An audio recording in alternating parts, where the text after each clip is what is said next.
আজিৰ প্ৰথম প্ৰশ্নটো হৈছে হিউৱেন চাং অসমলৈ অহাৰ সময়ত কামৰূপৰ ৰজা কোন আছিল? ইয়াত অপশ্যন 4টা দিয়া হৈছে।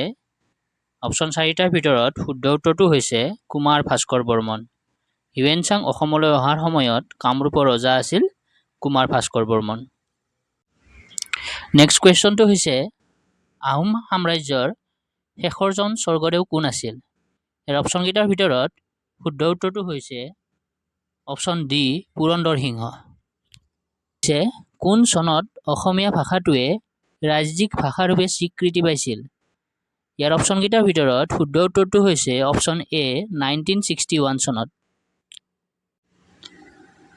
নেক্সট কুৱেশ্যনটো হৈছে কেতিয়া অসমত প্ৰথম ৰেল সেৱা প্ৰৱৰ্তন কৰা হৈছিল? ইয়াৰ অপশ্যনকেইটাৰ ভিতৰত শুদ্ধ উত্তৰটো হৈছে অপশ্যন বি 1882 চনত। 5 নম্বৰ প্ৰশ্নটো হৈছে কোন চনত মহাত্মা গান্ধী অসমলৈ আহিছিল? ইয়াৰে অপশ্যনকেইটাৰ ভিতৰত শুদ্ধ উত্তৰটো হৈছে অপশ্যন চি 1921 চনত। 6 নম্বৰ প্ৰশ্নটো হৈছে মুছলমানসকলে কোন চনত প্ৰথমবাৰ অসম আক্ৰমণ কৰিছিল?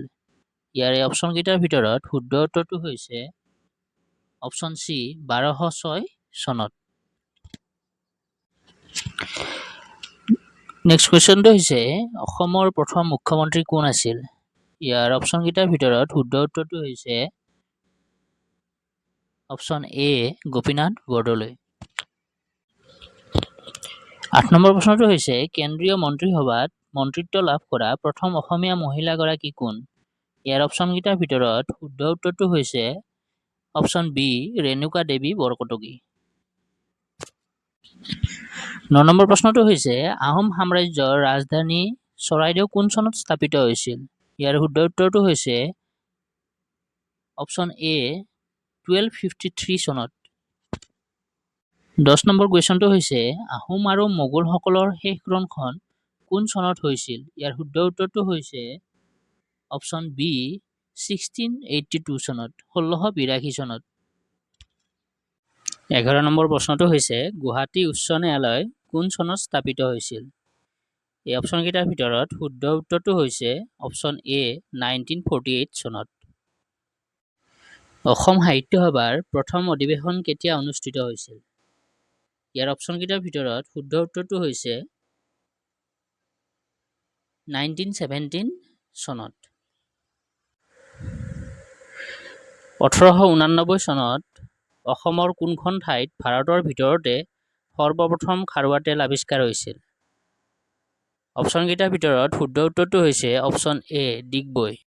পৰৱৰ্তী প্ৰশ্নটো হৈছে অসমৰ কোনজন স্বৰ্গদেউক লৰা ৰজা বুলিও জনা যায়? অপশ্যনকেইটাৰ ভিতৰত শুদ্ধ উত্তৰটো হৈছে অপশ্যন বি ৰত্নধ্বজ সিংহ বা চুলিগোফা। স্বাধীনতাৰ পাছত বিধানসভাৰ প্ৰথম অধ্যক্ষ কোন আছিল? ইয়াৰ অপশ্যনকেইটাৰ ভিতৰত শুদ্ধ উত্তৰটো হৈছে option A Debeswar Sharma. 16 number প্ৰশ্নটো হৈছে আহোম আৰু মোগলৰ মাজৰ শেষ যুদ্ধখন কোন চনত আৰু ক'ত অনুষ্ঠিত হৈছিল?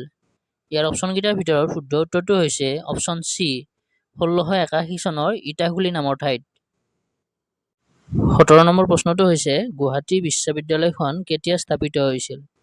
ইয়াৰ শুদ্ধ উত্তৰটো হৈছে অপশ্যন চি 1948 চনত। 18 নম্বৰ প্ৰশ্নটো হৈছে ইংৰাজে ভাৰতত প্ৰতিষ্ঠা কৰা প্ৰথম চাহ উদ্যোগ কোনটো? অপশ্যনকেইটাৰ ভিতৰত শুদ্ধ উত্তৰটো হৈছে অপশ্যন এ ইষ্ট ইণ্ডিয়া কোম্পানীৰ দ্বাৰা স্থাপিত চাবুৱা চাহ বাগিচা। তলৰ কোনটো গ্ৰহৰ উপগ্ৰহ নাই? অপশ্যনকেইটাৰ ভিতৰত শুদ্ধ উত্তৰটো হৈছে অপশ্যন ডি শুক্ৰ গ্ৰহৰ উপগ্ৰহ নাই। আজি শেষৰ প্ৰশ্নটো হৈছে ভীমবেটকা কিহৰ কাৰণে বিখ্যাত? অপশ্যনসমূহৰ ভিতৰত শুদ্ধ উত্তৰটো হৈছে অপশ্যন এ গুহা চিত্ৰ। ধন্যবাদ।